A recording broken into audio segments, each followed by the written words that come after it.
lebih tinggi nggak kelihatan, apalagi saya. Saya datang dengan istri saya namanya Neti, orang Sunda, orang Banten, Subang. Oh gitu ya? Oh gitu.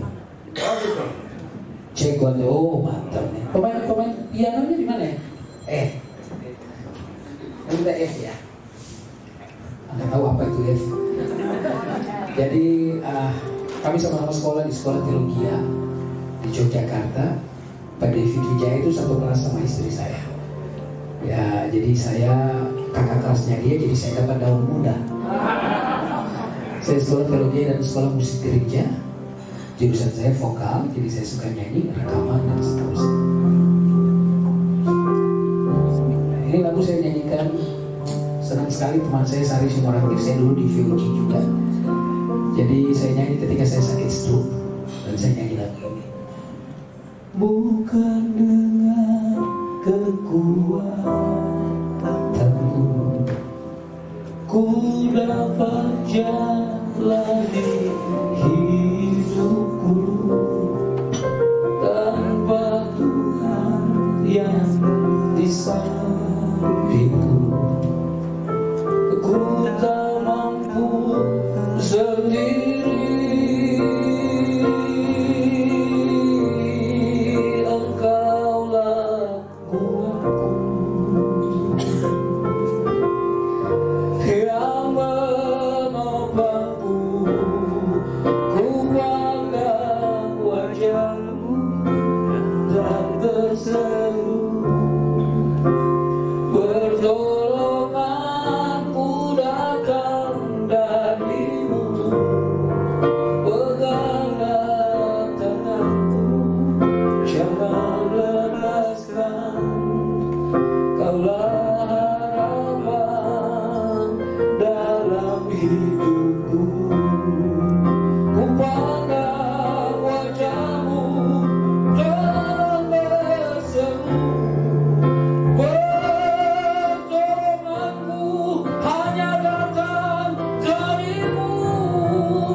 Saya baru flu 2 hari ini.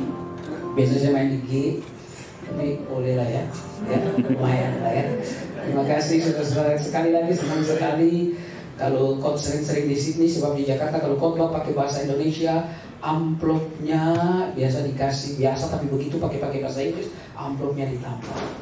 Jangan serahkan pulang supaya khotbahnya campur bahasa Inggris di Indonesia, sehingga lucu juga saudara yang terkasih. Di gereja Indonesia itu kalau kita khotbah makin banyak orang, persembahannya makin banyak, makin sering diundang. Saya bersyukur ada di sini. Saya pendeta. Muka saya aja tidak mendukung saudara yang terkasih.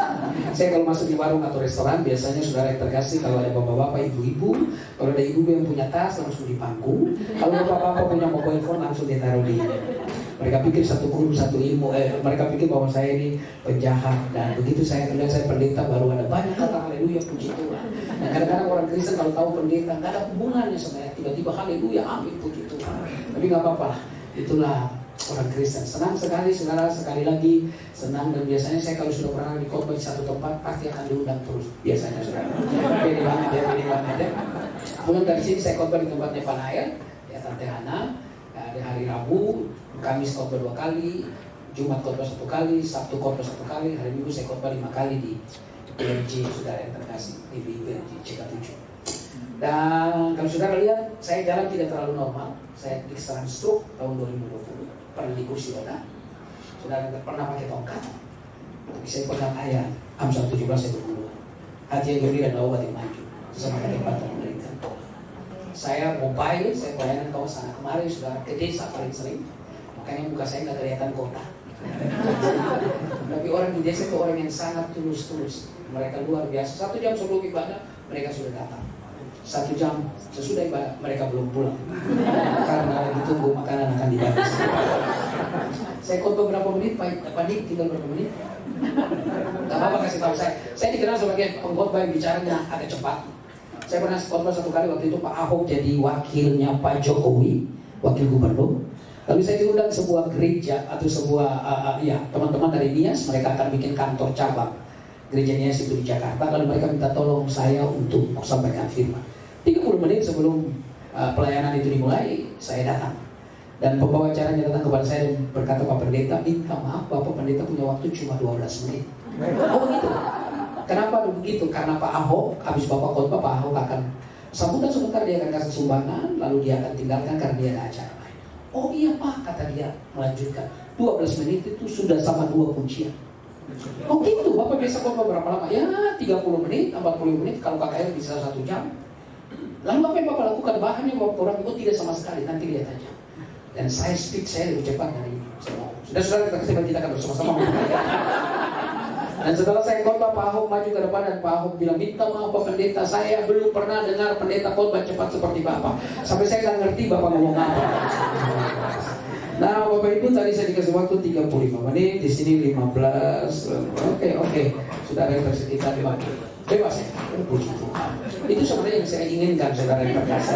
Saya sengaja ngomong mula-mula, pandit tahu banget. Sesama hamba Tuhan, nggak boleh saling mengkhianati. 1 ayat saja saya baca, Yohanes 3 ayat yang ke-16. Saudara hafal, karena begitu besar kasih Allah akan dunia ini, sehingga dikaruniakan anaknya yang tunggal, supaya setiap orang yang percaya kepadanya tidak binasa, melainkan beroleh hidup. Saya pastikan gak ada yang ngantuk kalau saya khotbah. Kalau saya lihat ada orang yang ngantuk, saya bilang, haleluya. Enak aja kita khotbah, dia tidur, saudara-saudara yang terkasih. Ya Bapak Ibu yang terkasih di dalam Tuhan Yesus, karena begitu besar, seberapa besar? Begitu besar, artinya saudara, apa Yesus yang ngomong ini mau tunjukkan kepada Nikodemus, tokoh agama, saudara, profesor doktor, punya banyak pengetahuan tentang Torah, tapi hatinya kosong karena dia nggak tahu yang namanya kebenaran. Karena itu saya keliling kemana-mana dan saya bilang, puji Tuhan kalau Anda kaya, puji Tuhan kalau Anda punya pangkat, dari sisi sosial, sisi ekonomi, sisi intelektual, Anda hebat. Tapi kalau Anda nggak punya Yesus, Pascal filsuf besar itu berkata, ada kekosongan yang nggak bisa diisi oleh apapun, kecuali sang pencipta, yaitu Yesus Kristus. Saudara-saudara yang terkasih dalam Tuhan Yesus, kecil-kecil begini lumayan dulu ada. Orang pendek itu biasanya antara otak dan kaki ada dekat, dia bereaksinya keras. Saudara yang terkasih dalam Tuhan, saya dulu bawa akar kayu datang dari Maluku, saya mau jadi penyanyi. Kakak saya namanya Melvin Guslau, saudara-saudara yang terkasih. Jadi kita memang dikasih karunia Tuhan untuk nyanyi. Tapi dulu nyanyi kan untuk godain wanita. Saya bilang, terlambat dia sudah lewat menuju ke sana. Tak apa, aku masih sempat melihat betisnya. Tapi ketika saya kenal Yesus, indah banget nyanyi dalam Tuhan. Cik, siapa namanya Cik? Ya, Evi, bagus banget semangatnya. Kenapa ya? Orang kecil itu bagus-bagus semuanya. Dan saudara yang terkasih di dalam Tuhan, ketika saya kenal Yesus dan saya tahu Yesus, waktu saya rekaman, saya punya satu grup namanya Saluto. Kalau Anda tahu dengan lagu I Don't Know Why Jesus Loves You, kita pernah konser di Agape di sini, saudara Kipas Stephen. Saudara-saudara yang terkasih dalam Tuhan, waktu saya rekaman di studionya Arianto, lalu Arianto bilang, lu rekaman dong, nanti gue bikin lagu pop, nanti lu nyanyi. Gue bilang, gue nyanyi. Enggak, saya nyanyi gereja kan cuma hari Minggu, hari lain gereja enggak, saya nggak mau. Lu agak aneh ya, nggak apa-apa dibilang aneh. Tapi bagi Evi, bagi teman-teman, saya dengar ada banyak kursi figure katanya singer di sini nyanyi terus. Orang nyanyi itu awet muda, betul, dia masih muda. Yang sudah tua, awet tua, saudara. Penting awetnya, saudara, garis bawahnya. Tapi saudara yang terkasih dalam Tuhan, ketika Anda mengenal Yesus, saya percaya bahwa Anda bilang segala sesuatu yang paling indah di dalam dunia ini, ketika saya bertemu dengan Yesus, pasti Anda bilang semuanya menjadi sama. Karena semuanya melengkap. Saudara, jangan pernah menganggap diri saya, kalau Pak Sem begini, gagal begini, saya kalau pendeta saya gagal seperti Pak Sem, saya nggak usah khotbah, mondar mandir aja bisa.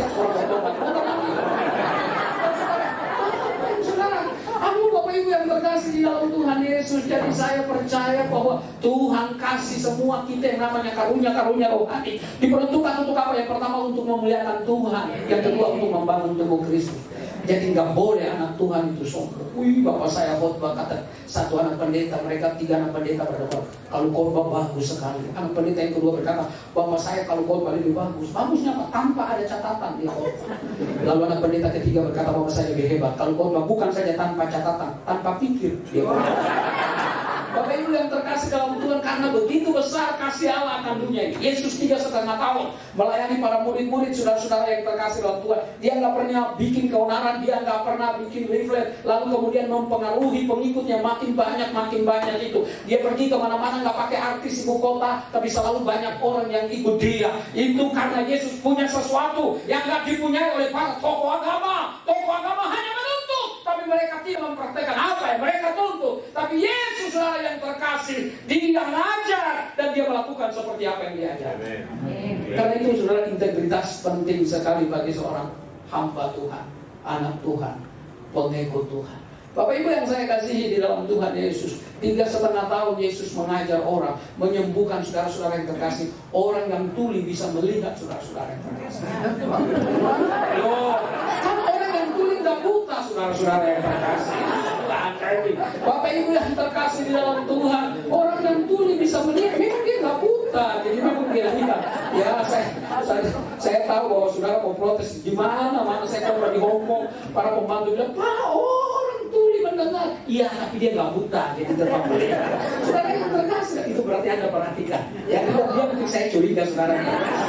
Saudara yang terkasih, Bapak Ibu yang saya kasih dalam Tuhan, dia mengajar 12 murid nggak ada orang hebat, nggak punya saudara yang terkasih dalam Tuhan serata pendidikan yang bagus. Mereka orang biasa saja, para nelayan pemungut cukai, orang-orang yang patut untuk dijauhi saudara, nggak ada nilai tambah sama sekali. Tapi Yesus melihat dalam diri mereka ada sesuatu yang luar biasa. Itulah sebabnya saya percaya anak-anak Tuhan, mungkin orang bilang, kamu nggak sekolah, kamu biasa saja, tapi dengar baik-baik, ketika kita percaya kepada Tuhan, maka surga turun tangan untuk memperlengkapi hidup kita, sehingga hidup kita boleh jadi.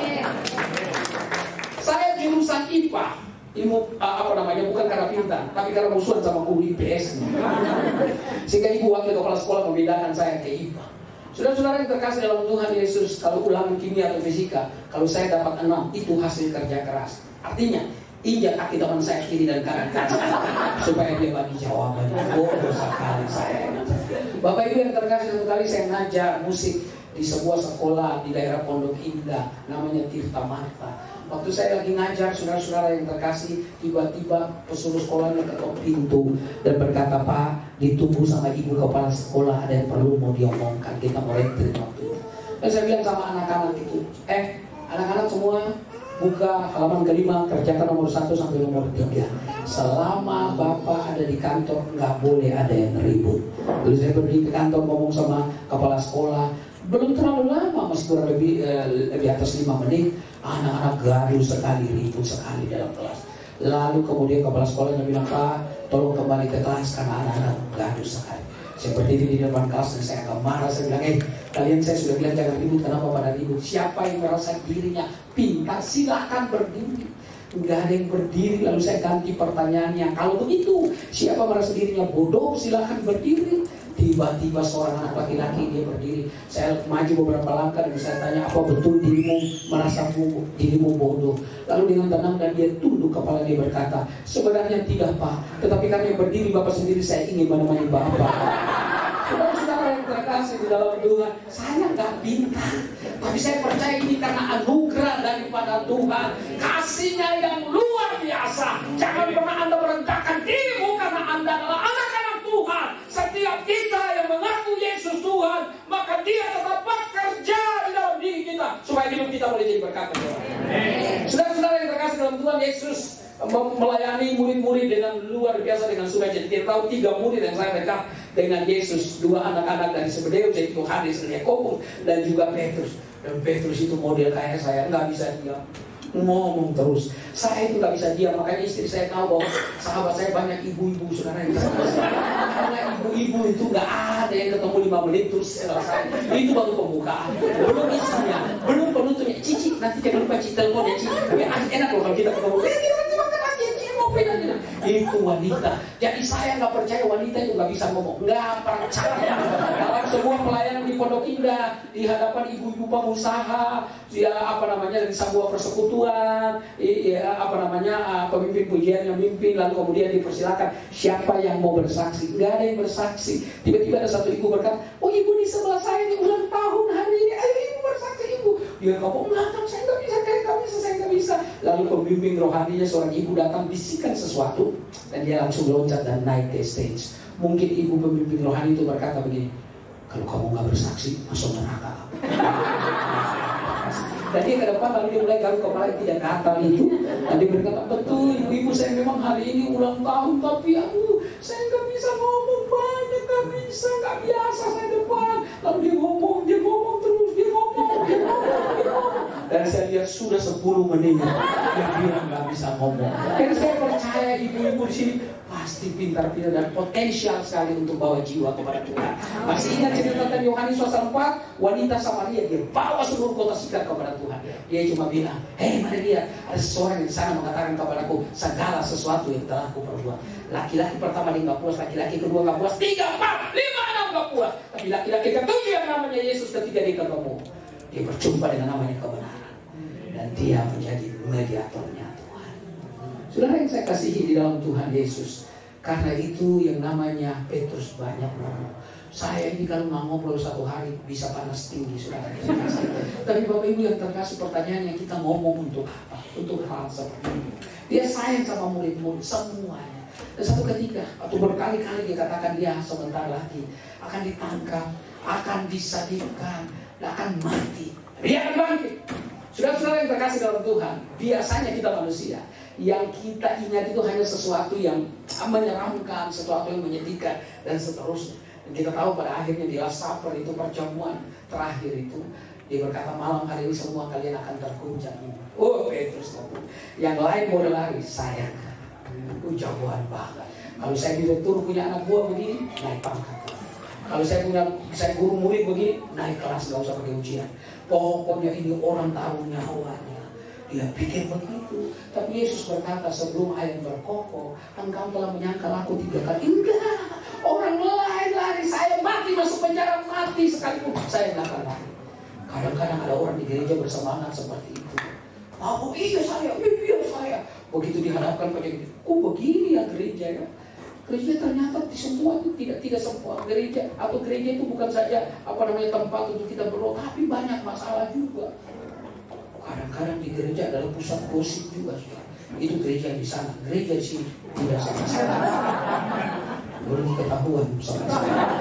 Teman-teman, Bapak Ibu yang saya kasihi di dalam Tuhan, Yesus kemudian ditangkap dengan sebuah ciuman beracun.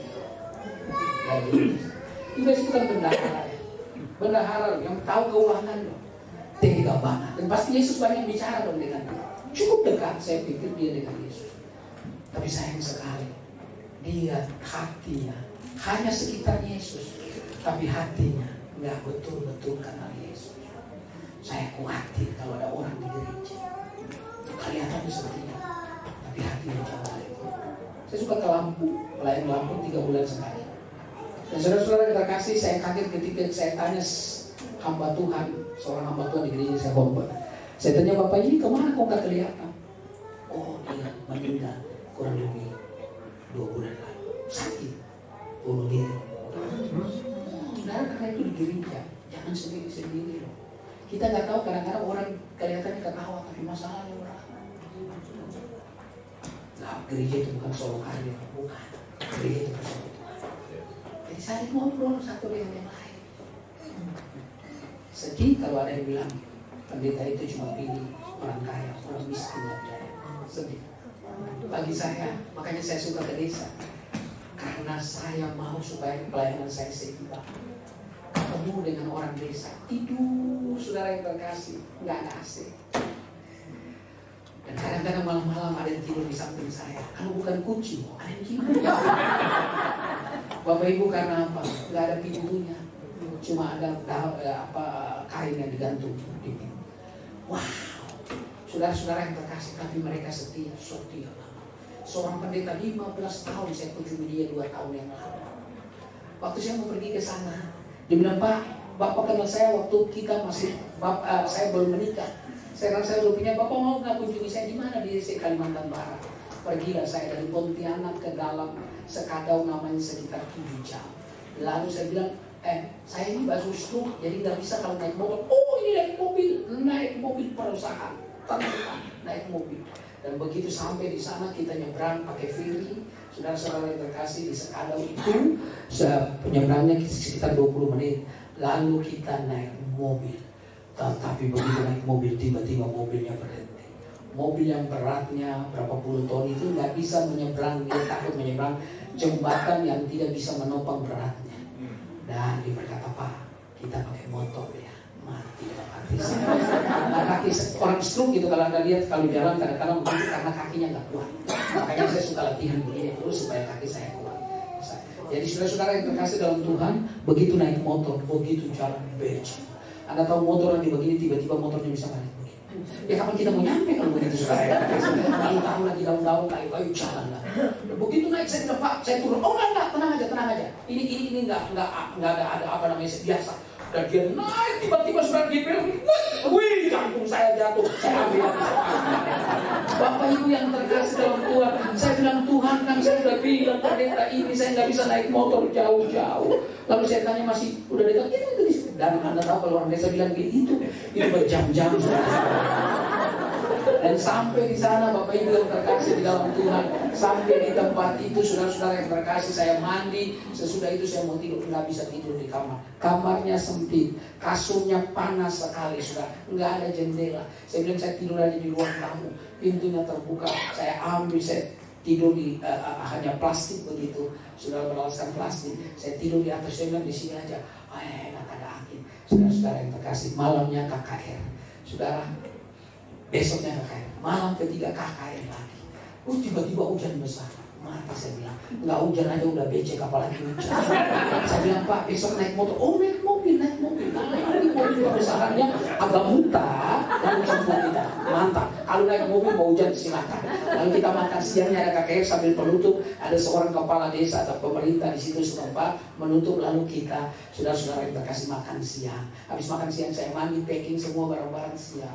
Jadinya 1:30, jam 11:30 sebentar lagi. Jam 12 nggak ada tanda-tanda. 1:30 pendetanya tinggalin saya. Dia bilang sebentar saya telepon. Dia naik ke gunung sekitar 45 menit untuk dapat sinyal. Dia telepon ke kamu. Tiba-tiba dia datang dengan kepala yang tertunggu. Saya bilang mati. Ini kabar duka yang nggak ada.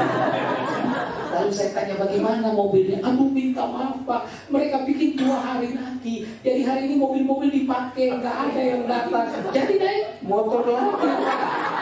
Saudara-saudara yang terkasih, tapi karena baru habis khotbah tentang kematian, habis khotbah tentang kebangkitan, lalu saya bilang, Yesus saja mengalami hal ini. Saya jalan di dalam nama Yesus. Saya nyanyi saudara. Wah, Bapak Ibu yang jatuh nggak apa-apa. Yesus saja dipukul kok. Saya cuma jatuh nggak apa-apa.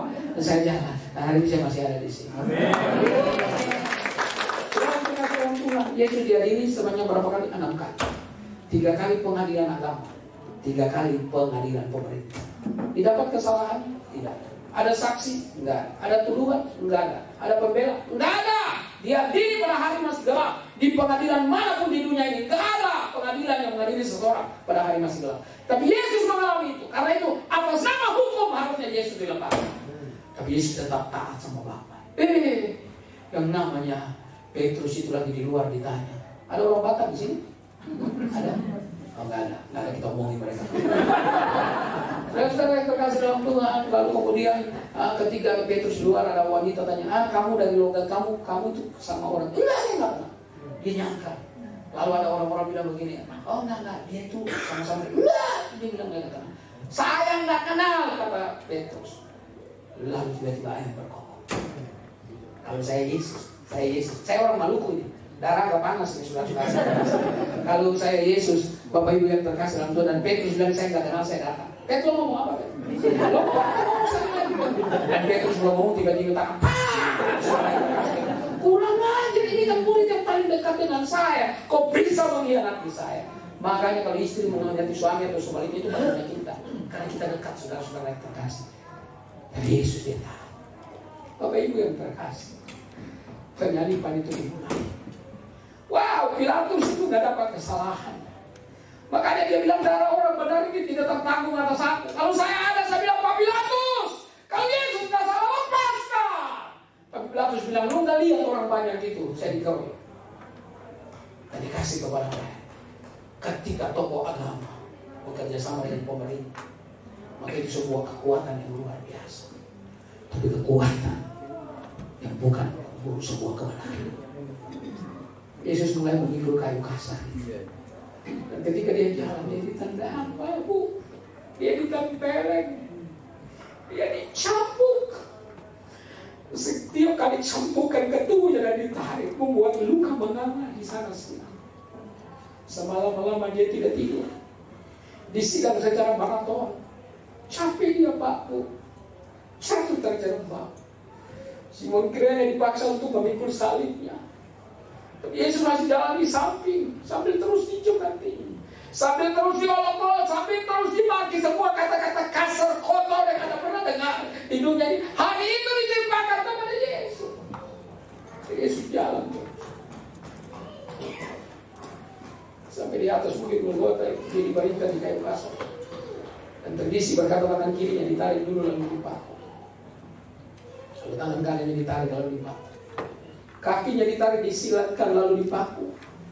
Kepala yang dipakai mahkota berduri bukan tanda penghargaan tapi tanda penghinaan.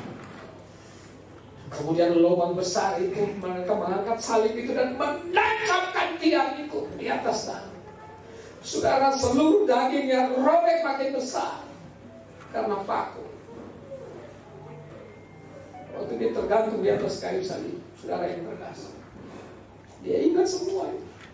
Murid-murid yang mengkhianati, tokoh agama yang cari-cari kesalahan, fitnah yang dia dapat, cacian yang dia dapat, harusnya membuat dia hari itu punya hak untuk kemudian memanggil 12 pasukan malaikat, 72.000 malaikat. Tapi yang dia katakan dalam Lukas 23 ayat 34, Bapa ampunilah mereka, karena mereka tidak tahu apa mereka perbuat. Yesus, terima kasih karena Engkau berikan teladan dalam hidup kami. Saya dengan istri pernah diperlakukan sangat tidak adil dalam sebuah pelayanan. Anak kami masih kecil, yang satu berumur 2 tahun lebih, yang satu tahun. Mereka beda 1 tahun 7 bulan 9 bulan. Dalam sebuah pelayanan saya diperlakukan sangat tidak adil. Dipotong persembahan saya tanpa kasih tahu. Dan intinya sebenarnya mereka bicara mereka mau keluarkan saya. Dan saya keluar. Tapi di rumah kami berdoa malam nggak bisa. Saya sakit. Saya mau berdoa dengan istri kami nyanyi, nggak bisa nyanyi terus, nggak bisa doa. Sakit. 1 bulan saudara-saudara yang terkasih. Lalu sepertinya ada suara bilang begini, lu hamba Tuhan, lu biasa khotbah tentang kasih, biasa khotbah tentang pengampunan. Di mana? Saat itu seperti saya digempelin sama Tuhan, ingatkan saya. Saya gandeng istri, tangan istri saya. Mah, kita nyanyi lagi, kita nyanyi. Aku berserah. Nyanyi itu sekarang terkasih belum selesai, air mata sudah tumpah membasahi bantal di tempat tidur. Dan kemudian Tuhan, saya bilang, ampuni saya Tuhan yang gak bisa mengampuni orang, walaupun saya gak tahu. Dan kemudian saya bilang, Tuhan kasih saya kekuatan saya bisa mengampuni. Dan ketika saya berdoa dan kemudian menyebut nama orang ini, beban berat itu saya akan terlepas dari pundak saya. Sejak saat itu Tuhan kasih saya pelayanan secara luar biasa. Saya bilang terima kasih Tuhan. Saya akan kemana-mana dan bilang, sakit hati itu gak ada gunanya, dendam itu gak ada gunanya, simpan kepahitan itu gak ada gunanya, karena Anda tidak akan sehat dalam hidup roh. Lepaskan pengampunan. Sama seperti Yesus yang ketika dia bernafas darah keluar dari kaki, tangan, lambung dan kepala. Tapi Bapak siapa di dunia yang punya kuasa dan membiarkan anaknya bernafaskan darah? Tetapi mengapa Bapak kita di surga membiarkan anaknya bernafaskan darah? Karena dia sangat mengasihi saudara dan saudara. Kasih itu bukan sekedar kata-kata. Kasih itu bukan sekedar slogan. Kasih itu bukan sekedar ide, kasih itu bukan sekedar angan-angan, tapi kasih itu adalah pengorbanan. Kasih itu adalah perwujudan, adalah kenyataan. Tahun lalu saya diundang di Poso. Tahun 2000 kalau Anda lihat ada kerusuhan di Poso yang besar. Saya waktu itu ada di sana. Ada kepala desa yang dipegang kepalanya. Ada bom yang dibuang di depan gereja Kristen Sulawesi Tengah. Waktu saya khotbah di Poso, saudara yang terkasih, saya kaget karena sekitar jam 5 saya naik ke panggung kecil, ada 400 orang hadir di sebuah lapangan kecil. Ada brimob di atas pohon dengan senjata lengkap mengawal saya. Takut juga, pendeta si pendeta. Dan waktu saya khotbah, saya dalam hati kepala ini. Perut ini kena. Itu brimob yang kelihatan. Kalau nggak kelihatan, yang pakai senjata bisa bahaya. Saya khotbah, saya turun selesai. Ibu-ibu, pertama 5 menit pertama saya begitu hati saya berkecamuk dengan segala hal. Tapi kemudian di atas 7 menit saya mulai khotbah dan saya berhenti dan saya begitu turun selesai. Ibu-ibu datang dan berkata, "Pak, pendeta khotbahnya cepat sekali." Saya bilang, "Saya hampir 1 jam loh khotbah." Mereka bilang, "Tapi kita gak terasa Bapak khotbah." Dalam hati saya, "Lu gak terasa, gue terasa." Dan saudara-saudara yang terkasih, tahun lalu saya pergi ke sana di Poso lagi, di danau Poso itu, saudara yang terkasih, dekat Tentena. Ada sekitar 600 anak muda dari gereja ini, namanya Gereja GKI Sulawesi Selatan. Saya khotbah di situ, saudara-saudara yang terkasih dalam Tuhan. Lalu malam pertama, malam kedua, 3 malam saya khotbah. Sesudah malam pertama saya khotbah, saya lihat Pak Nik, pendeta undang saya, sepatunya robek. Lalu saya tanya, "Pak, sepatu Bapak robek ya?" "Iya Pak, ini robek ini." Tuhan bilang sama saya, "Lu bawa 3 sepatu di tas. Ini 1, ya Tuhan, 2 sepatu tenis saya, 1 sepatu jalan saya. Yang mana Tuhan?"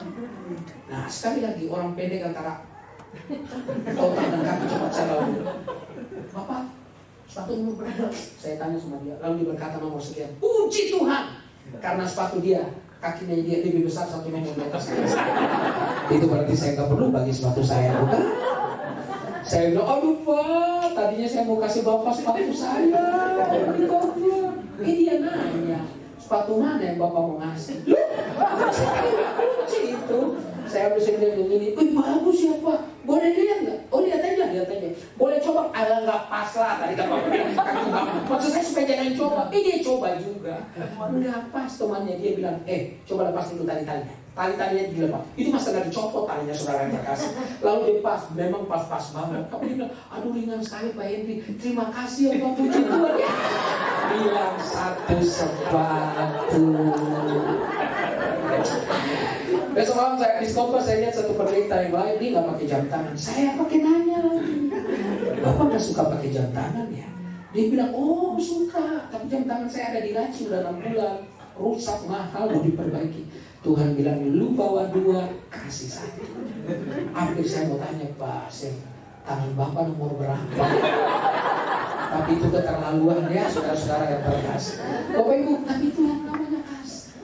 Karena itu saya berdoa supaya gereja eklesia, betul ya? Gereja yang saling mengasihi. Kata eklesia itu artinya kita keluar dari orang kumpulan atau sekelompok apa aja, dari orang-orang yang tidak benar, datang jadi satu di dalam Yesus. Dan cuma darah Yesus yang bisa menyatukan. Saya itu sebenarnya tidak terlalu hitam, sebenarnya. Anda tahu kenapa saya terlihat hitam? Karena di antara bapak-bapak terlalu putih. Ini saya kunci. Jadi Anda tahu orang putih itu ditolong oleh orang hitam. Kita ini sama. Saya nggak pernah lagi ketika bertolong berkata dasar Ambon, dasar Papua, dasar Cina, dasar Batak yang suka dulu kita pakai. Kita ini semua saudara. Kita ini semua saudara.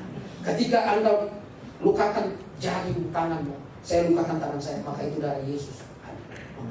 Jangan, ini cuma contoh. Jangan Anda pulang dan bilang, "Mama lukain tangan Mama." "Waduh sakit akal gitu, aku nggak mau lukain tanganmu." Jangan. Ini cuma artinya kita ini saudara, diikat oleh darah Yesus, darah yang menyucikan kita, yang menyelamatkan kita, yang menolong kita.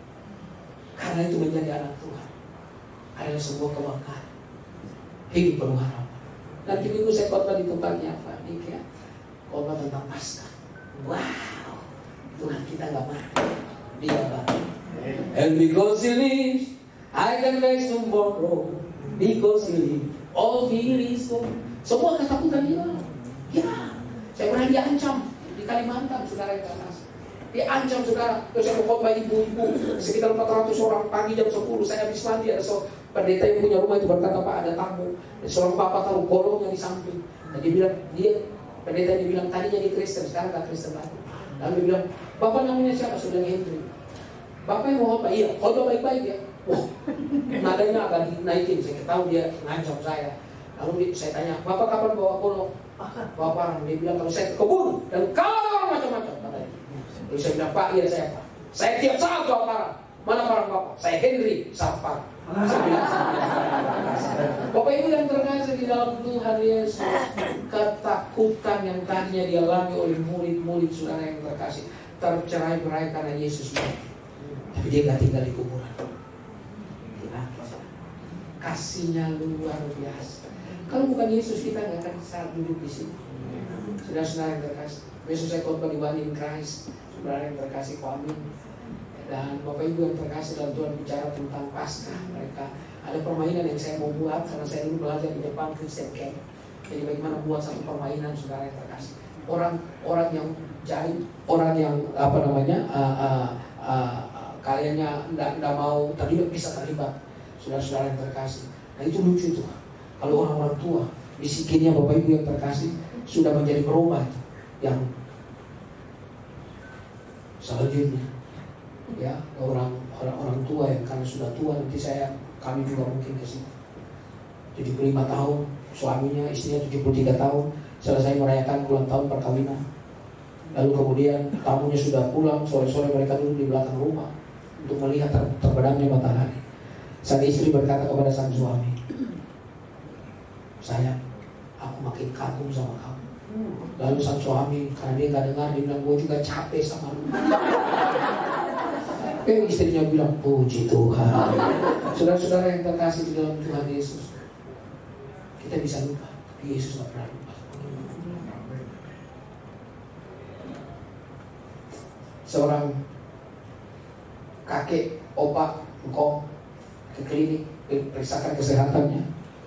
Dan saudara-saudara yang terkasih dalam Tuhan, biasanya jam 10 dokternya sudah datang, tapi hari itu jam 10 dokter belum datang. 10 lewat, si Kong ini mulai gelisah. Lalu hampir jam 11, dia bilang, dokter kapan datang? Lalu suster bilang, sebentar lagi. Kenapa Kong gelisah sekali? Oh iya, saya biasanya tiap siang datang ke rumah jompo. Ngapain? Istri saya ditaruh di sana. Karena istri saya gak ingat siapa-siapa lagi. Tapi saya setiap siang datang kasih makan dia. Lalu suster bilang, kalau istri bang istri opa udah gak ingat siapa-siapa lagi, kan orang lain kasih makan juga bisa. Dia bilang, betul, istri saya gak ingat saya lagi, tapi saya tetap ingat dia, karena dia mau dia istri saya. Tuhan kita demikian, Tuhan saya gak pernah dia tinggalkan kita barang seperti ini.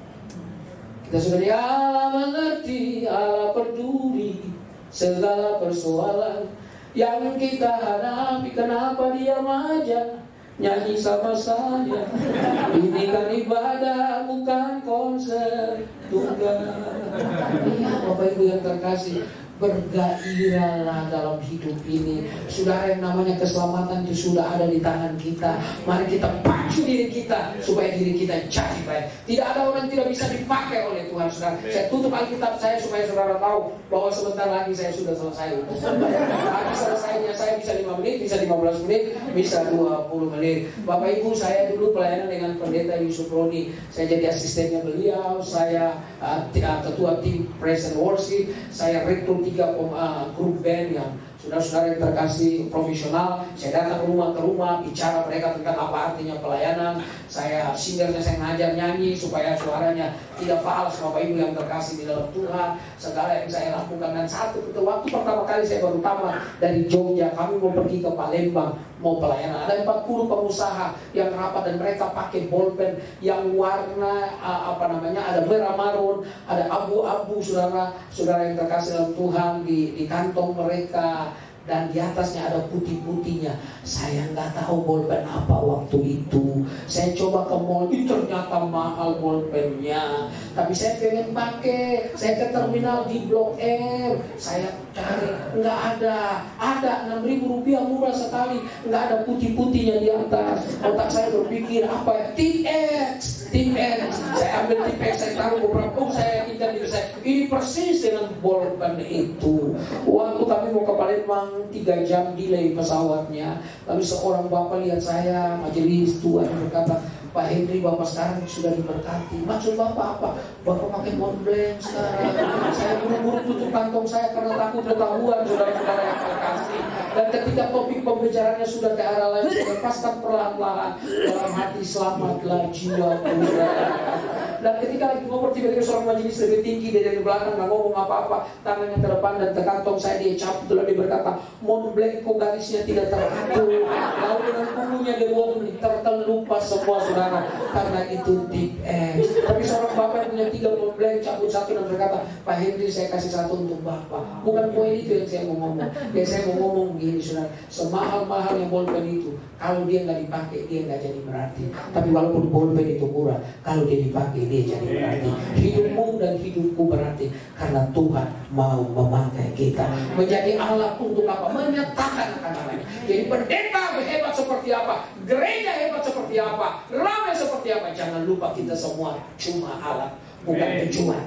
Nggak perlu orang puji kita, nggak perlu orang sanjung kita. Yesus yang dimuliakan. Saya nyanyi, saudara solo, saya rekaman, saudara yang saya ngajar grup nyanyi, saya stand up komedi di Metro TV dulu. Saudara-saudara yang terkasih dalam Tuhan, hampir semua profesi saya pernah lakukan. Tapi satu hal saya bilang begini, semua itu hanya jadi alat supaya dari apa yang saya lakukan, saya bisa bawa orang kepada Tuhan. Saya pelayanan anak-anak dari kolektor, anak-anak preman di Jakarta, saudara yang terkasih.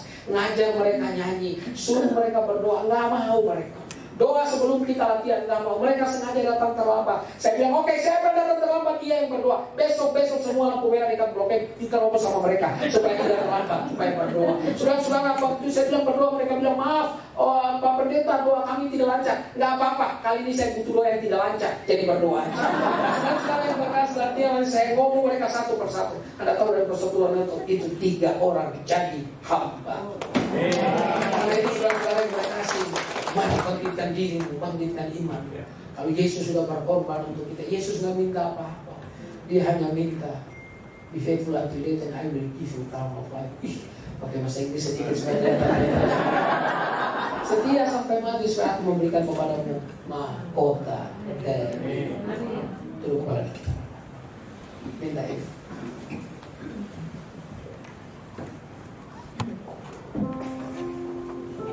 Syukur bagimu Tuhan, segala hormat bagimu Tuhan, Allah yang mengasihiku. Amin. Allah yang memeliharaku. Syukur bagimu Tuhan, segala hormat bagimu Tuhan, Allah yang mengasihiku.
menguatkan kami, bahkan memakai kami.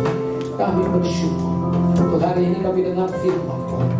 Engkau berkorban bagi kami. Terima kasih Tuhan. Ajar kami supaya kami setia sampai Tuhan panggil kami. Dan Tuhan berkata, sabarlah hambaku yang setia, masuklah dalam kebahagiaan Tuhan. Yesus baik, Yesus baik. Terima kasih Tuhan. Terus menyerahkan Tuhan akan ibadah ini ke dalam nama. Biar Tuhan yang memimpin.